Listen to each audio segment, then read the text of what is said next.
about asylum seekers and what it meant for Australia and the world, because we believe that one of our corporate goals is to really be a catalyst for the nation's conversation about some of these difficult issues. So they were our two key goals.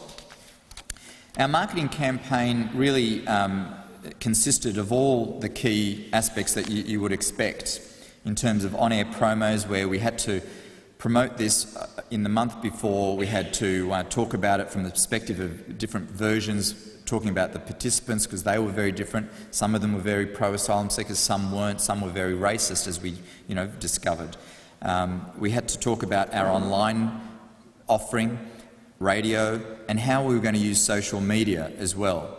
And that was a key part of it. So when we talked about our social media, we actually found that we were able to really connect with younger audiences in a way that we never have before. Sorry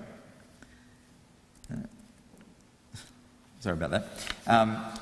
And with social media, we actually found that on the nights that the program went to air, not only did we trend nationally, but we trended globally on Twitter for the 4 nights that the program went to air. And it got young people really talking about the issue and engaging with it like never before. And it was a really hard thing to do, given the nature of the subject.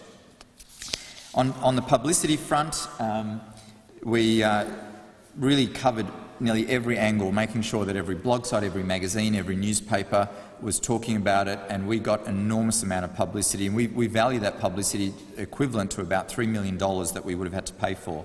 The spontaneous recall of this program was probably one of the highest of any number of our programs.